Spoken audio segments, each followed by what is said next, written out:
Thank you for joining us today, and thank you to everyone who was here for our first session of our forum, which was the week before last. My name is Isabel Flower, and I am the editor of Deem Journal, and this is the second session of our second virtual forum.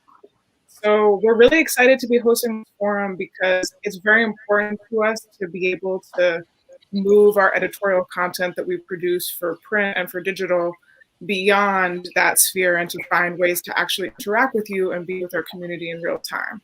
And obviously, due to the restrictions of the past year, we've had to create some new ways to access each other. But we found that this format, which we started last summer at this time, has been very successful in allowing us to expand on the dialogues that we start in print. So our second forum is anchored in our new issue, Pedagogy for a New World, in which we're exploring the meaning and structure of knowledge production, of knowledge exchange, and of how education can facilitate liberation. So this second conversation centers around the idea of respect and how we might define, express, and design for it. So before I hand this off to Nu, who will be hosting today, I want to let you all know that one, we do have closed captions available in the link of the bio on the YouTube page that you're viewing. And also, if you would like to submit any questions for the brief Q&A that will happen in the last 15 minutes of this session, please just drop your question in the chat box and we will compile them and share them with the host. So without further ado, I will hand this over to Nu. Hello, everyone. Good morning, good afternoon, good evening. My name is Nu Gote. I will be your moderator and part of this discussion for today. I am the creative director for Deem Journal. And so this is an honor for me to be able to host a conversation with some collaborators. And the way how this conversation will flow is that it will be more of a conversation and less of me throwing questions out there and waiting for a response. But I am very excited to be able to talk to two very tenured, awesome, great human beings, designers, and people who are just like forging forward in the world of doing the work of decolonizing design when decolonizing design wasn't the thing that everyone was talking about. And I'm sure they have a lot of stories and a lot of grief and also a lot of stress, but a lot of victories around the concept of decolonizing design. And so where we really want to ground this conversation today is in the concept of respect. What is respect? How do you define respect? How do you express respect? How do you build respect into design? Why should we build respect into design? All these questions. And so what I would love to do is, rather than me do the intro, I would love to give the two panelists, Ramon Tejada and Dean Doris Thompson, a moment to also do an intro.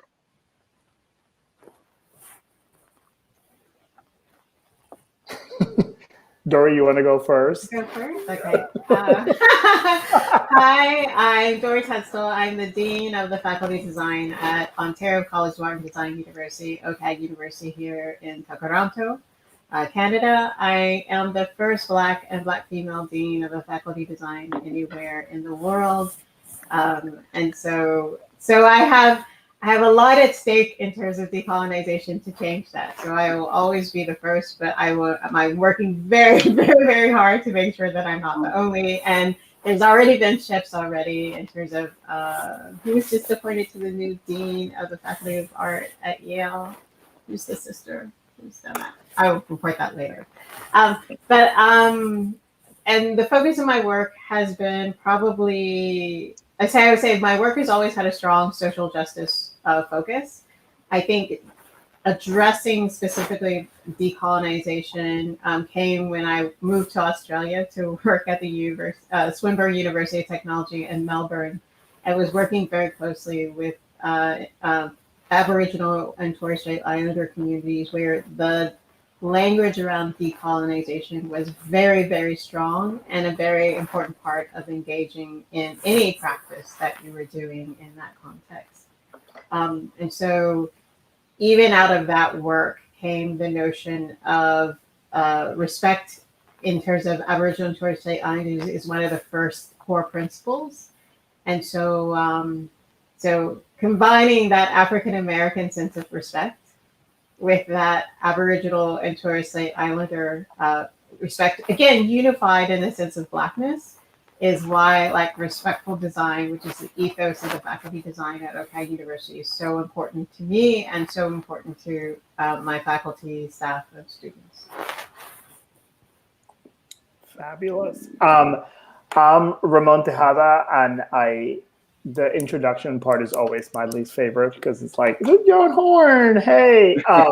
So I call myself a New Yorkino Afro-Caribbean American designer. And I am also an educator, and I'm based in Providence, Rhode Island, where I teach in the graphic design department at Rhode Island School of Design. And I've been really interested in a design practice that is sort of a hybrid design teaching, focusing on collaboration, inclusion, unearthing, and what I call the responsible expansion of design, which I've also called puncturing.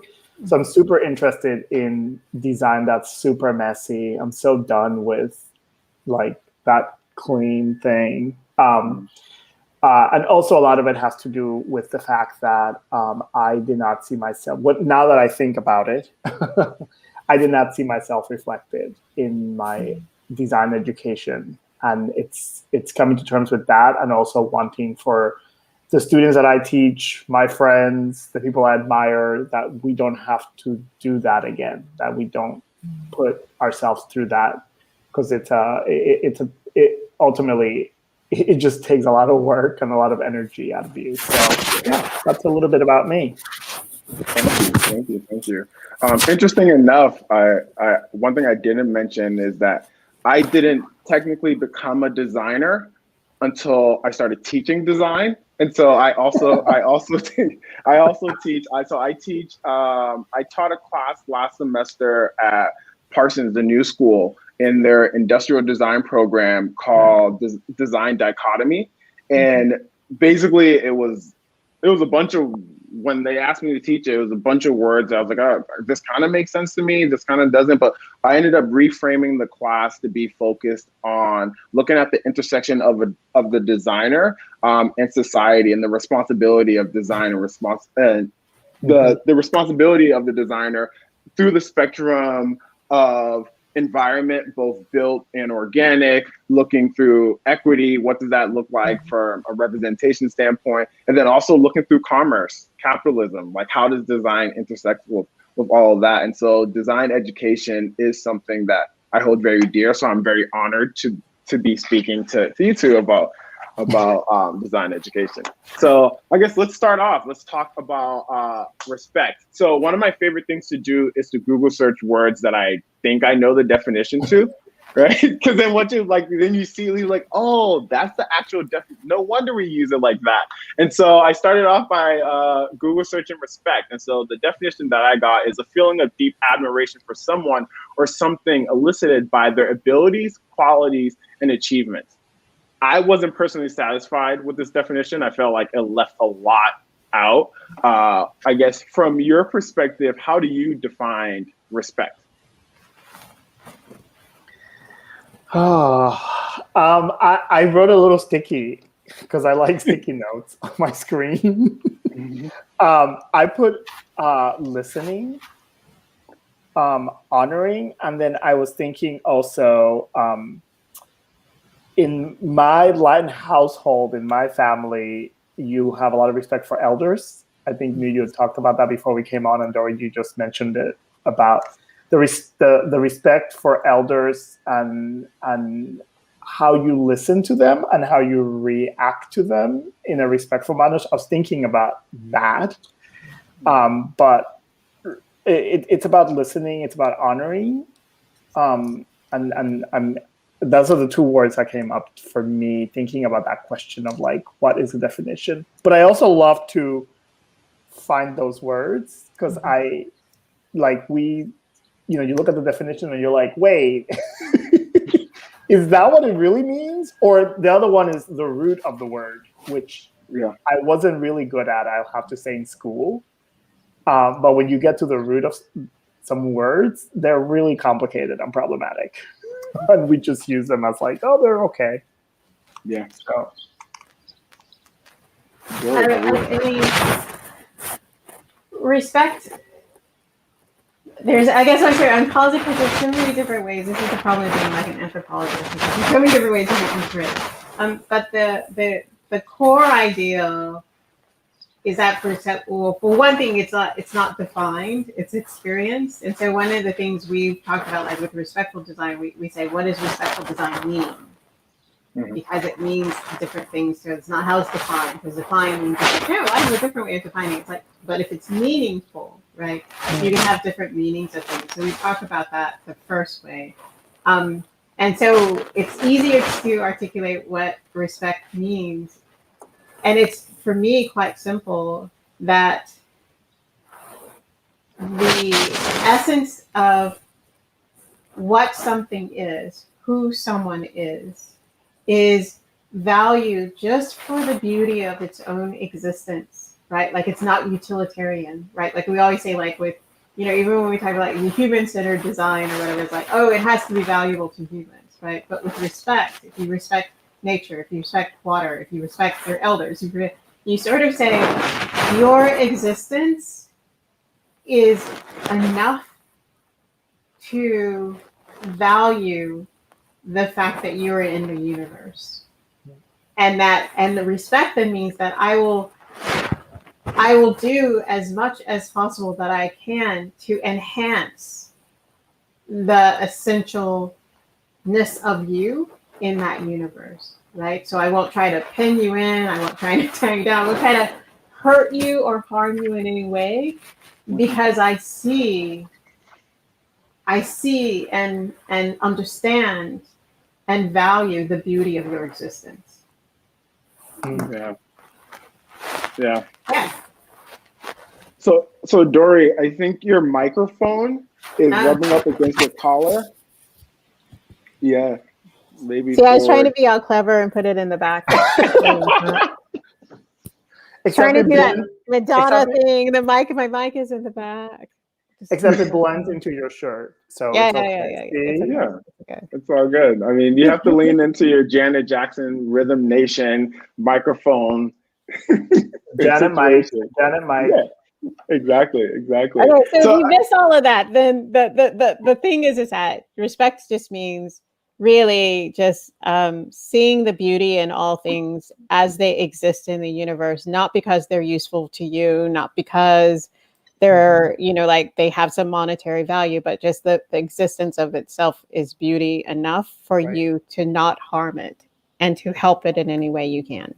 That was like the short version. Yeah. But it's so interesting, Dory, that you mentioned that, because I keep seeing my parents on the side here. They're not here, but like I'm seeing that is kind of what you do to the humans you love, right? Like you see them for what they are, and you develop that relationship. So there's that respectful relationship. So even thinking about people, I think it's just when you think about the human beings, yes, you think about the world and the environment and the land and everything that comes in this wonderful ginormous planet or universe. Mm-hmm. But thinking about like the way that you're framing it in relation to the people that are around you, that surround you, the human beings that you are surrounding your community, if you keep expanding. Yeah. So then I wonder, and especially in this current time, like where does respect come in, especially for people that you're not close to, right? That you don't have a connection to, like or even if you don't agree with, like how does respect start to play into that? And does respect play into that? Yes. No, because I mean, you have to respect you have to respect everything, because we're all interconnected, right? We're all interconnected. So you have to respect water, you have to respect the air, you have to respect other animals, because what we are finding out in our processes of disrespect is that everything that we kill the bees, we're killing ourselves. We kill the water, we're killing ourselves. We kill the air, we're killing ourselves, right? And so the valuing of the beauty of all things in existence is again that recognition that we are actually close to everything. That it is our notion of like separation that is part of that disrespect, right? Mm.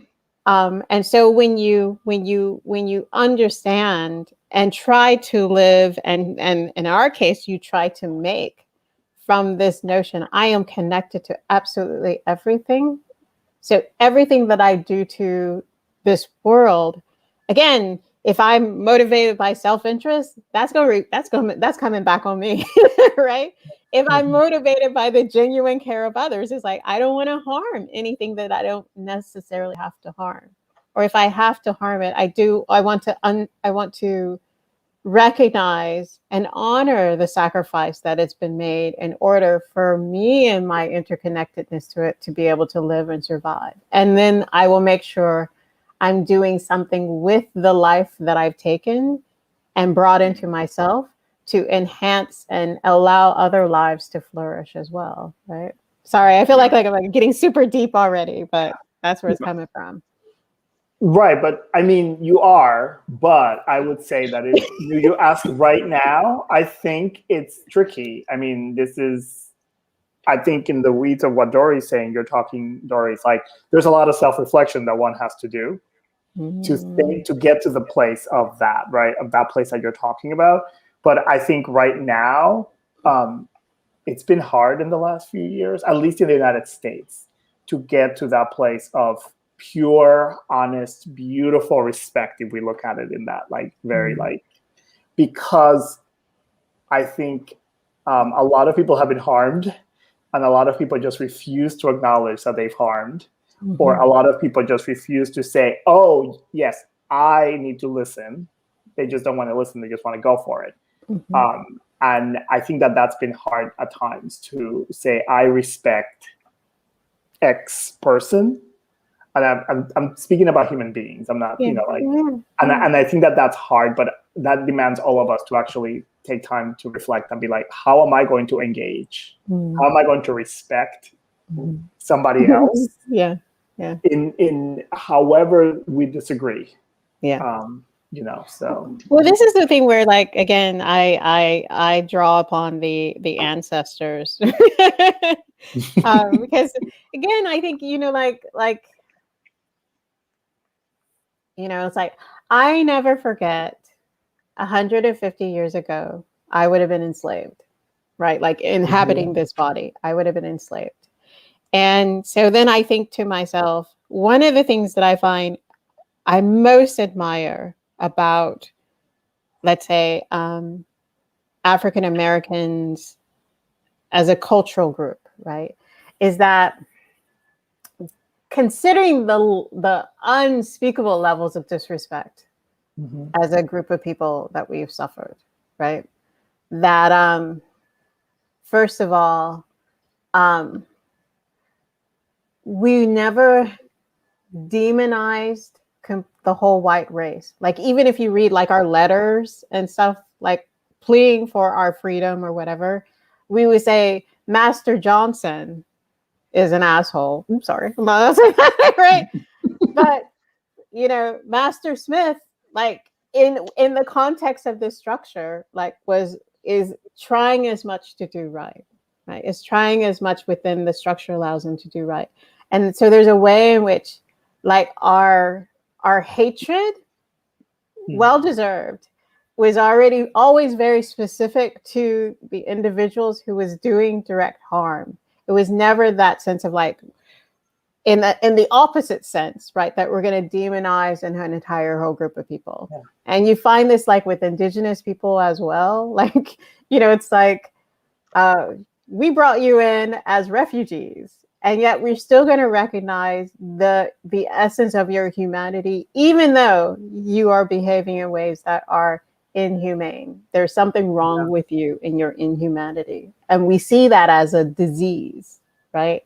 As an illness, which requires healing.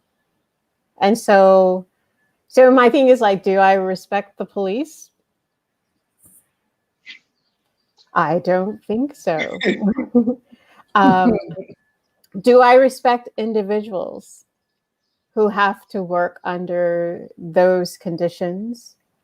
I recognize that there is a beauty in their existence that I need to recognize, even though the practices of what they may be doing is actually corrupting, right? Corrupting that beauty. And they feel and act in that corruption, right?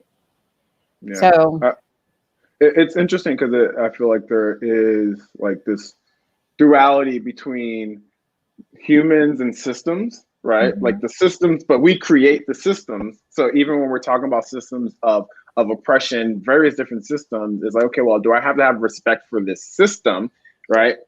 But there's people within this system, like you just said, that have qualities that are respectable or that I should have some level of empathy towards. But then when you think about, well, these people still adhere and progress and have created this system that's meant to disrespect and void respect from people that don't fall into that system. So then what's the hard part is, especially with the reference to like police, right? So even when you talk about, okay, well, do I respect the police? You're like, oh, do I respect the system of policing that is meant to be this oppressive system compared to, do I respect the human being that is operating under this system and is perpetuating and has signed up for monetary gain to be part of the system? So, well, I mean, we express it in, you know, like we say, don't hate the player, hate the game, right? Don't hate the player, hate the game, Right. Because everyone, again, the thing about oppressive systems is that they oppress everyone. They just oppress them in different ways, right? I mean, if you accept the notion that a police person is fearing for their life when they are shooting off guns in people's back, like, what does it mean to carry that kind of fear? And then, like, and I always think of like the Horcrux, right, in Harry Potter, where it's like anytime you take someone else's life, like you take a bit of your own soul, right? So to live at that level of fear that you will unthinkably, right, like just in their narrative, unthinkably take another life. Like, what kind of damage exists in your soul that you can do that, right? That you can do that. And again, that doesn't mean I'm going to say, you know, like they shouldn't be prosecuted, they shouldn't be whatever. Although, like I said, we're having a reckoning right now with the entire social justice system, right? With this sort of notion of abolition. Is that it's not just abolishing it for, you know, that it stopped putting, you know, Black, brown, and you know, other people into it. It's like, no, abolition means we abolish the system for everyone, right? And then what do we think of as new forms of justice within that context? And so that, I think, is operating in the same sort of understanding, right? It's like abolish the police means that we're abolishing it.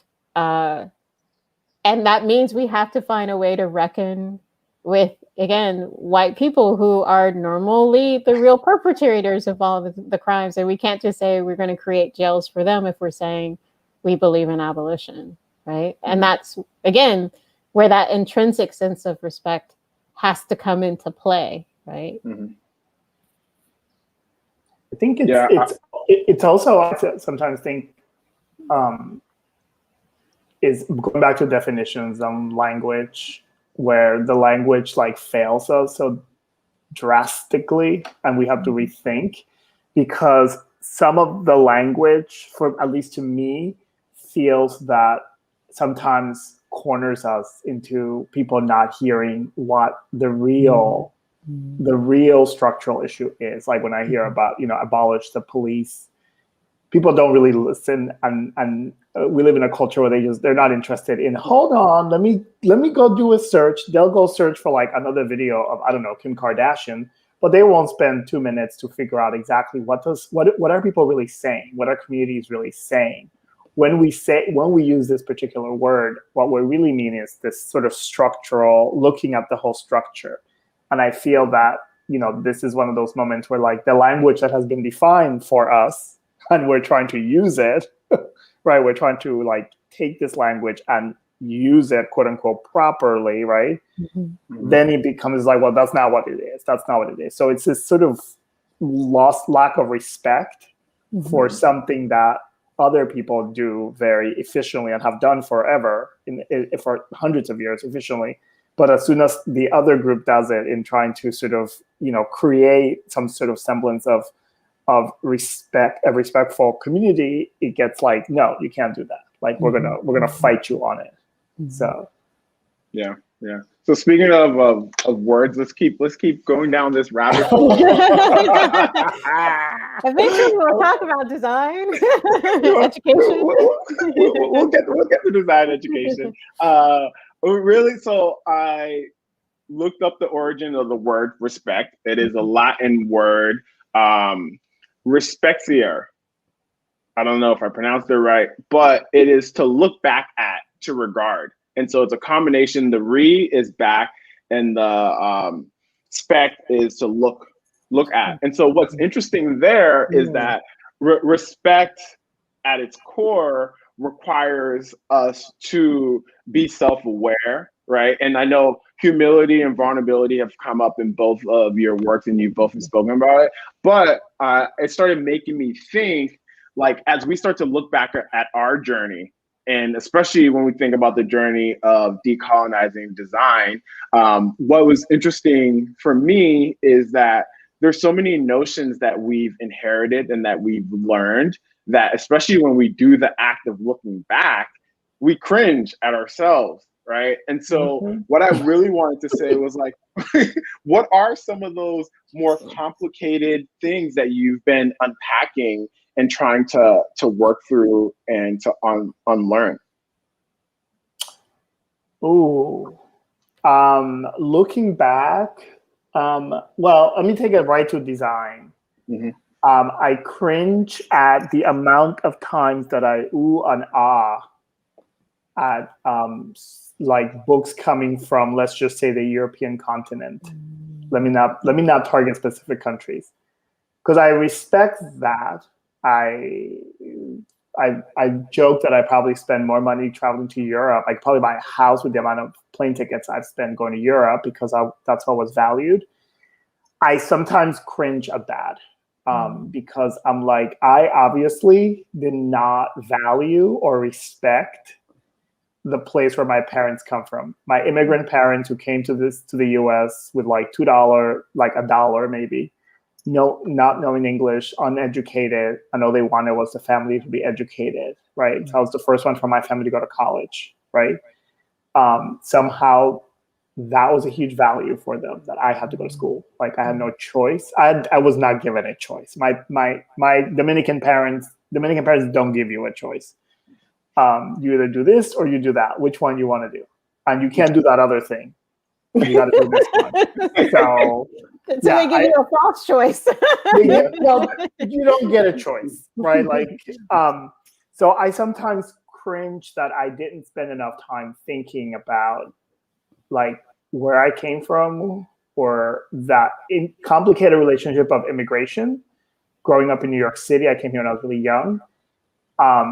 And I don't think I spent enough time thinking about it. But I also think that I've come to terms with recently that part of this thing of immigration is that you shed who you are to become this other person, to become this Americanized person. And I think that at the age of 45 is a little complicated thing to deal with at times. It's a little too much, because I have to, like, I got rid of a lot of books. If you look at my bookcase, if you don't fit there, you got to go. I love books, but I got tired of paying to move them. I have a few more over there, but those like big books of people cataloging all this collection of white men's, like, excuse my term, masturbatory work, I'm done with those books. Now, there's other people's books that I'm looking at and ideas that I probably should have engaged with. And it was not part of the conversation in the design classrooms that I was in. So I think it's, that makes me cringe. And then I hear somebody like Dory, give a talk, and Dory asks some questions, and I'm like, I got to answer that question for myself, and I don't know how to do that. And then I maybe bug Dory for a chat about or somebody else, or Silas Monroe, who I talk to a lot, and I know Silas is here. He's there. Can I chat about this? Right. So conversations are also good to get out. So one of the things I find, and I'm experiencing it more here in Canada than in other places, is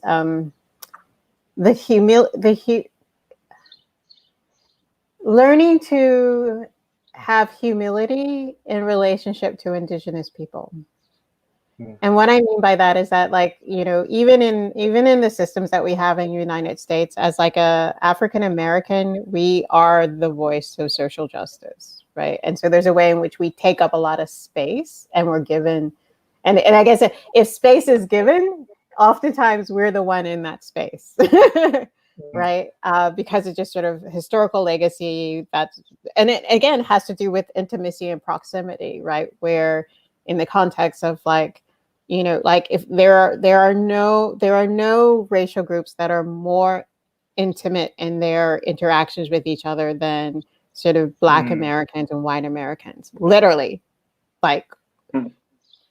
nursemaid to adulthood. There isn't any two group who have lived in greater intimate proximity as, in many ways, as foes, right? As foes.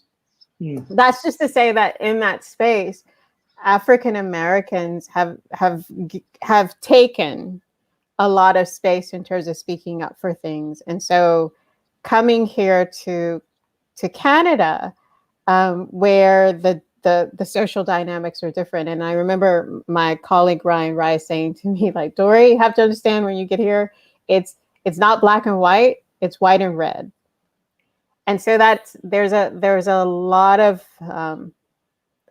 of sitting down that I had to learn to do here, to not speak out, to let the Indigenous voice speak out, to give up what platform that I've been given to bring Indigenous voices into that platform. That in some ways, what I'm trying to model for myself is actually what the real notion of decolonization means, which is respecting Indigenous sovereignty. And for those who want to live on Indigenous lands, we have to respect that sovereignty. We have to listen to those voices. We have to follow those practices because we are on their land. And we're just fortunate that they're generous in their notion of decolonization, where they're not saying, we're going to put you in boats and send you back to wherever you're from. Because, right, my thing is if anyone wanted to put me as I'm probably 8th generation African American, traceable 8th generation African American, what boat are you going to put me on, and where's it going to land? Because not even 23andMe can figure out all of the different pieces of who I am, right? So which boat would it go on, right? So the fact of the generous offer of decolonization is that you come and you help and you be an ally. But you have to respect our sovereignty. That to me is the humility that I've been learning to cultivate through my experience of teaching here in Canada. Right? Which is beautiful because it goes back to respect, and can also be about making space and letting the other voices, and sometimes we have to decenter ourselves, which is again also really difficult to do in design. Design loves its singular voice, that you hug up all the space. And it's I keep saying, some people just need to step down. We've heard you too much. Let's let it go. Take that invitation and send it to 5 other people. I don't want to talk. Here's a list of people, but part of that is part of respect. It's how do I make space? How do I make a project that makes space for others? Do I need to do that project? Maybe I don't need to do that. I need to pass it on to somebody else.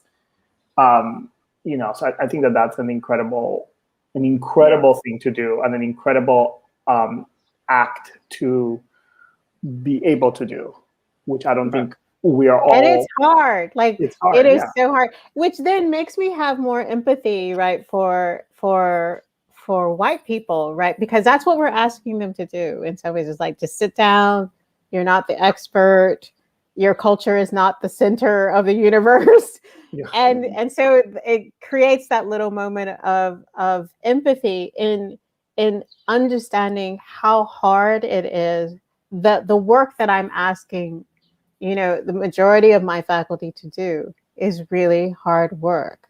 It's really hard to engage in your expertise with humility, because you understand that you actually don't understand everything, right? Yeah.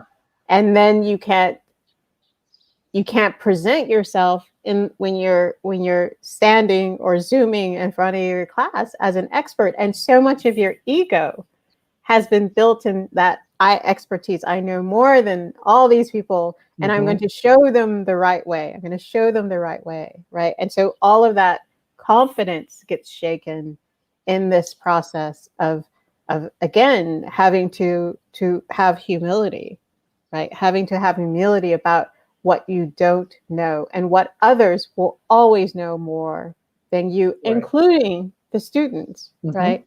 Including the students.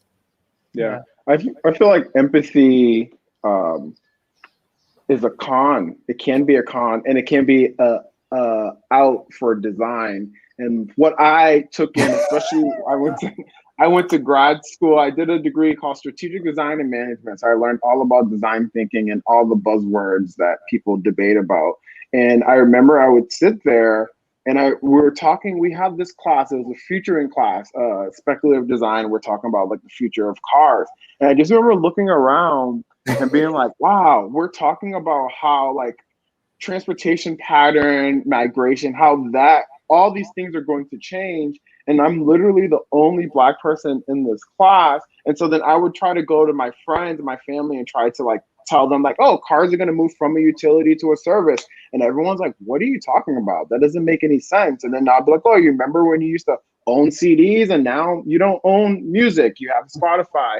But what I started to realize was that, oh, there's not enough of us in this room. I was like, why aren't there more of us in this room? And then I just remember we would have like people from IEL, different people come and present, and it would always be about design thinking, empathy, empathy, empathy. But then I was like, there's only so much you can empathize with a person and with their plight and with their state. I was like, why don't you just step out of the way, and why, instead of trying to do all the research to just empathize, because empathy can only get you but so far. And so I definitely agree with you, Dory, that it is empathy that we need to have, but that now my push is, okay, well, what's beyond empathy? What can we start to do beyond empathizing?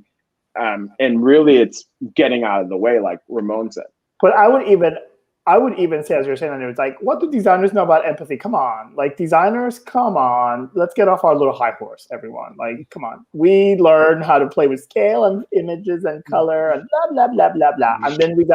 And then we realize one day that all these things that we've learned are like implicated in the system, right? Like this horrible structure that we're all like, right? So like, it's like you have to recreate the whole system. Like the whole structure has to be recreated to even think that designers are going to have empathy. Like when I hear the buzzwords of design, and believe me, I also bought into that Kool-Aid at some point, I'm sure, right? Like you realize it's like, what are you talking about? Oh, you came up with this system of design that like, it's like, no, you came up with another way of just like renaming the same system. Like you didn't change anything. You gave it a new color. You gave it a new typeface, which is still Helvetica. It's just masked with like some quirky little leg on the R. But we're still in the same starting line. Like we haven't shifted anything. And you still only have one person of color in an organization of like 500. And now you're empathetic. Empathetic to who? Like what does that mean? So I always think like design, we're just so like far behind in this conversation, which is Sometimes I think like why Dory's conversation is so far ahead of most of us, because Dory, like, because this is what the anthropology, Dory, like gets you like so far ahead because you've been thinking about real people. Whereas as designers, I think I don't know what we've been thinking about. I think we've been thinking about Helvetica, colors, and how to get people to buy junk. You know, like how to get people to kill themselves by smoking cigarettes, right? Like, and the ethics of that are really problematic. And like every time I meet one of the designers that are like, oh, yeah, well, I don't know, but I'm like, yeah, but you have your fancy house, right? Have you thought about how many people you killed from that nice ad that you designed for Virginia Slims back in the day? I don't say that to them. I'm a little bit more respectful, but I think it, because sometimes I do want to say it, because I think designers just like to like hide behind these big words. Like, so to me, it's like it's an interesting conversation that we really need to have. And the field I think the field refuses to have it, or is having issues having it. Those of us in academia, we love to have this. This is our bread and butter right now, right? But see, for me, it's really interesting because, again, I know how and where empathy entered the design lexicon, right? So this is the thing where this is again the noughties, right? And like the mid 90s. And so when designers were trying to come out of that sense of being technocentric, right? Like we're going to make it because it's cool to make. And it's like, yeah, but how are people going to use it? So this is actually that notion of empathy is the interaction between anthropologists and designers, saying that your empathy, well, again, you're not having empathy. You don't even know who you're designing for. You are so distant, right? You're so distant. You don't even know who you're designing for anymore. You're designing for yourself. And in designing for yourself, this is causing problems to all of the people who are not yourself. So again, your critique is perfectly right. And it's the same critique we have in anthropologists. Is like, you need to have empathy because you got on a boat with your European self and you went over to Africa. And yeah, you did spend some time to learn to speak the language for a year. You did spend some time. You did sit and eat in their villages, even though they probably didn't really want you there, right? And you did kind of try to frame an understanding of how they see the world, right? But that's because you didn't know anything. The 5-year-old knows more about that society than you do in all of the books that you may have written and get famous about. And it's the same sort of thing in design, where it's like you only need to have empathy for something that you are not close to, right? Because if you're in closeness with it, you have resonance, you have harmony, you have all those things where you are vibing with them. So you don't have to have empathy, which is this leap that you have to take because you're already connected. So you only have empathy where empathy is just the site of disconnection. And the positive side of it is that it's a recognition that I actually need to connect. But again, that recognition just shows the gap, right? It just shows the gap in your understanding and your positionality in relationship to whom you're supposed to be designing with. But I don't think it's a bad thing. It's not I would say the alternative is worse, but it needs to be evolved, right? Yeah. Yeah. I forgot that this isn't Zoom, and I was gonna like do the reaction where you could do like the clapping. I was like, oh, this isn't Zoom. We should make snaps. It should be like snaps. Amazing. So we have 15 minutes left.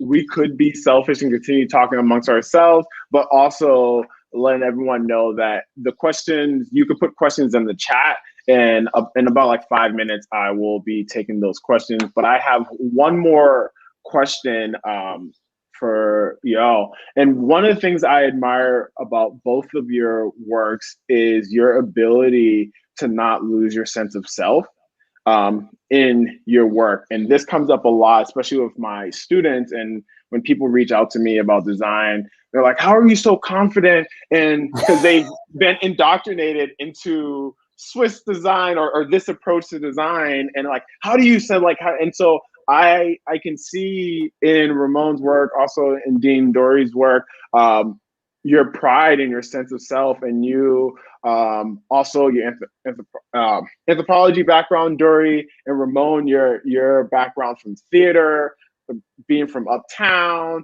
also Dory, you being a Southern Black woman, like that is still very much that is embedded. one correction. So I was born in the South, but I grew up in the Midwest. So I am actually a Midwesterner.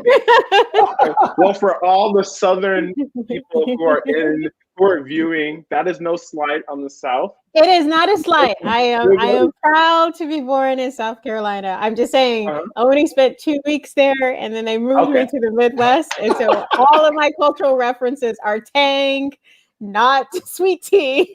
Right? Oh, okay.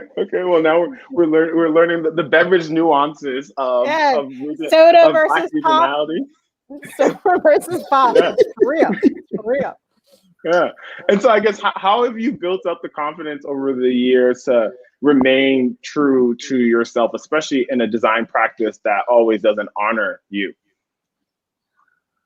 I'm glad people think I'm confident. I don't think of myself as confident half the time. I think most of the time, even in the classroom, I keep asking the students, does that make sense? Because sometimes I think I say things that in my head sound good, but I think what I've come to realize is that it's just too much work to try to pretend, and I'm just trying to be me. And at some point, I think 2 or 3 years ago, I just let the performing go out the window because I'm like, it's just too much work to try to pretend to play this card.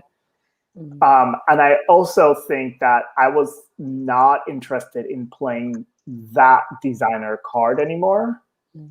The same way that you mentioned that I majored in theater in undergraduate, and I wanted to be in theater in New York, and New York theater was not interested in my stories, and they're still not. Anybody that follows theater, New York City theater, you swear to God, if you go to a theater show in New York, there are no people of color in New York. It is just a bunch of rich white people on the Upper East Side. So for me, it's just being honest and sort of saying, I haven't read that. And believe me, like working at a college and saying you haven't read, drop the name of whatever reading I was supposed to do in grad school. I don't care. I was reading something else. Like, we don't all have to read the same thing. I don't have to whole, blah, blah in the same regards as everybody else does. And it's just that, like I'm just interesting. And I think, like I try to be egoless as much as possible. That's, I think, virtually impossible. There's always a little bit of ego, but it just takes too much work to try to protect that. And I'm just too tired at 45. Like maybe when I was 25, I was running around like a maniac trying to protect that, but I don't feel the need to protect it anymore. So, and if it gets me, if people think that, oh, I'm not that, I'm not this, I'm not that, I'm like, good for you. You go do that, So. I guess, and my therapist and I have a long conversation about this, but I think, and it's a thing where like, I have a very profound sense of my soul's truth. And I've always had, like, since as a kid. So it's a thing where, like, a lot of people spend their time exploring who they are, like trying to find their soul's truth. And for some reason, I've always known instantly whether something is right for me or not right for me, if something resonates with me or doesn't resonate with me. And again, in your youth, you have your moments where you're like, it's probably easier for me to try to assimilate to this situation. But I just found that I'm not able to do it. I'm just like, for whatever reason. And it's funny, like, cause like I get, there's two things that people have complained about me as a person, as a way to try to box me in. The first is just like my intelligence.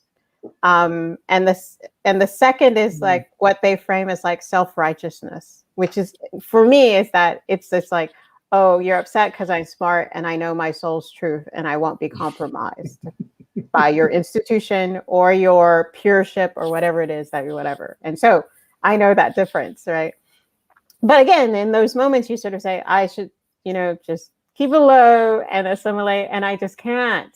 Because I can feel falseness, right? And if I feel falseness in myself, I could do it for a little while, and then it comes out. And then when it comes out, then the people who are happy that I was assimilating, it comes out like vibranium energy, right? It's like all of that like fakeness that as an assault, right? It's an assault on my soul that I felt like I had to do. Like that will all that energy will come back to you in my realness when I sort of say I can't handle the assault on my soul that this assimilation is causing to me.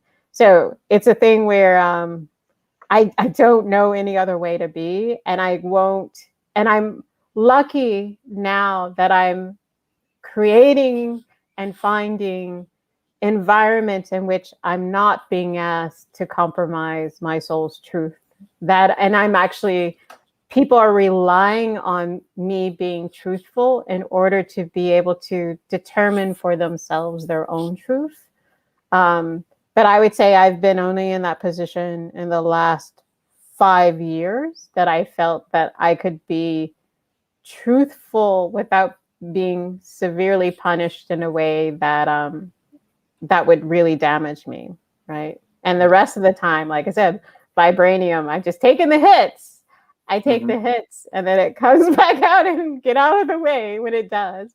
Or I have to move, right? Like my career requires a lot of movement because again, when you're that connected to your soul's truth, like you grate on the institution because you remind the institution of all of its falseness. You remind your peers and colleagues of all of their falseness, and they don't like that. And there's a certain point at which they can't absorb that, and you move on in your career to some other place that is hopefully one that's asking more of that for you. Bring us more truth. Bring us more the truth of who you are, so that we can be free to be more true to ourselves, right? That line, Doris, is amazing also because there isn't like, I think we're in a moment where hearing that right now, like thinking of students, they can activate that, right? Like, and there's space for what you're saying, that bringing your true self. There's space, whereas I keep thinking like when I went to school and when I got out of school, there was so much, and potentially maybe when you got out of school too, there was so much where you had to quote unquote assimilate to make things happen. And then there is that moment, that reckoning with yourself at home, probably on a weekend or in the middle of the night when you woke up, you couldn't sleep, where you have to do that. Like, be like, I can't do this anymore, right? And usually we were being told, well, that's coming down the line, right? Age gives you experience. And, you know, I hear my parents say this to me too, like those people that I respect so much, like, oh, you know, as you get older, things open, blah, blah, blah, blah. Whereas now I feel like this is in the air. People need, this is what students who are graduating right now, they want that. They need that, and they need to find those places right now. And there are places. So. I mean, the work I try to do is I want all of my Black, Indigenous, and POC students to feel super entitled. I want to protect their space of entitlement. Like this, I demand that this education allows who I am to flourish. Yeah. Right? Amazing. So we have 4 minutes left, and we are going and we have 4 minutes left, and we're just heating up. And we're going to take a question from Morgan. Morgan asks, as someone who just graduated from a design degree, I've been trying to locate spaces to do this work. Do any of you have any advice on how to avoid getting trapped in singular design systems? I wonder, what do you mean by singular design systems? That's what I mean. I was flowing with the question until that one, and I was like, well, what do you mean by that, actually? Well, I mean, I wonder if it's, and Morgan, if you can say in the chat, I will repeat it, but I wonder if it's looking at systems that drive towards singularity assimilation and Okay. everyone coming together, and instead not celebrating the diversity and the vibrancy that could be design. Mm-hmm. I mean, there's a couple of places. I mean, I would say there's a lot more places now that are trying to create those structures. But I always say the best way to do it is get together with a bunch of your diverse friends and make your own company. Make your own company. Because I mean, I think, you know, the great thing about design in some ways is that there's a little bit more space than other fields for you to be able to do that. You know, like you find, you know, a couple of early patrons, and this is what they say, you find a couple of early patrons, you know, people who respect the work and you do, and then you build up a network so that you and your peers can do the kind of work that allows you to flourish. You can make the choices around the kind of clients that you want to do work for and do work with. And most of the time, when you read the stories of successful BIPOC designers in some ways, again, they built a network of friends, mm-hmm. and then they, as a collective, they bring in people, they bring in clients, they bring in the work, they evaluate each other's work so the work gets better, they collaborate together so that they can all rise together. And so for me, I think that is the most effective way to create that kind of space, where, again, you're not driven towards a kind of singularity of design, right? And one of the brands that I really admire right now is like Pierre Moss. Like when I'm looking at like the ecosystem of like design that they've created, and it is all community based, it's all supporting, collaborating, working well with one another, which means that they've been able to maintain the authenticity of their work and say, we are about supporting and promoting Black culture, not even Black excellence, Black culture and all of its diversities, right? And then by consistently doing that work, it's like, and then Adidas comes in and they want to ride on that. And then that way you get that money and you feed it back into the ecosystem of all your collaborators and all of the people so that it can all rise together. Like, to me, that's like the model. I feel that when I try to point my students like that, that's what you want to aspire to. Find your collective and build the work together, right? Because that's how they all started out. You know, Pentagram, they started out with 5 friends or whatever, said we want to work together and share these clients and share these things and share this system. And then they kept doing the work and building it up and finding their community of supporters. And that's how it happens, right? Yeah, I would just add to that a slight subtle thing to that, just from my personal experience. I think sometimes when you graduate recently from college, so much gets thrown at you that you sometimes have to, it's hard. And if you have finances that kick in the way, like a lot of BIPOC kids have, particularly in this country, we have so much debt, that takes a little longer to do, and it gets back to News, your question about confidence, because your confidence, after we hand you that degree and we tell you take over the world has, depending on what city you live in, I'm thinking like New York City, LA, big cities, has a nice way of reminding you how small you are. And it takes a little longer. So I would also say, don't be afraid of jumping into doing something else where you meet great people. I worked at Starbucks for 5 years and I met some insanely amazing people that ultimately made possible what I'm doing today. So I think sometimes we don't know, it's not always that straight path. Sometimes it's just that meandering path. It's just about thinking, where do you want to go? I always say to students, where do you want to be 5 years? A really good teacher might ask me, what do you want to be 5 years from now? And think about that, and not to get discouraged, but just to find that community. And sometimes that community is at odd times, but 2 years later, that community becomes what Dory just mentioned, is that collective that makes that amazing work.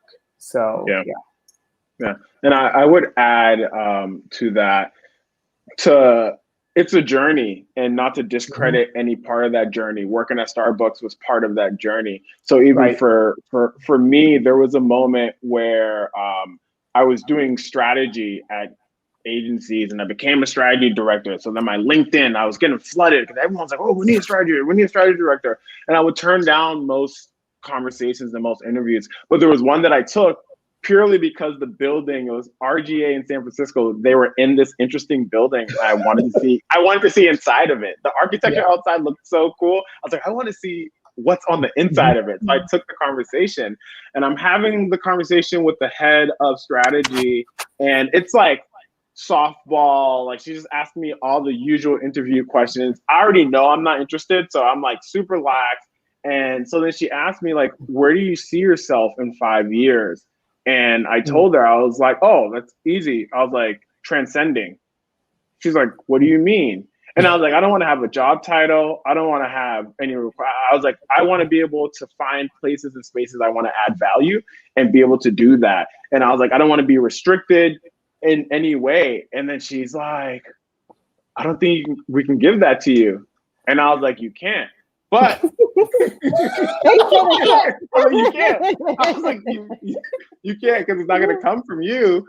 But I'm like, transcending and transcendence and self-actualization is a journey. And what I told her, if you can provide me the tools and resources that allow me to move closer to that, then that's all you need to do. You don't need to worry about the end destination, because there is no end destination. Your job is just to make sure that I'm satisfied in this situation, so that then at least my job is, how do I leverage this to build towards what I want? And so I think a lot of times when people graduate, and especially with design and the singularity of design, they think about it in this like linear way, and that anything that falls outside of their design practice is invaluable. And I would say I wouldn't be here. Deem wouldn't exist in the way how it is if it wasn't for a diverse cast of people that come from all these different backgrounds outside of design to then build something that works in this way.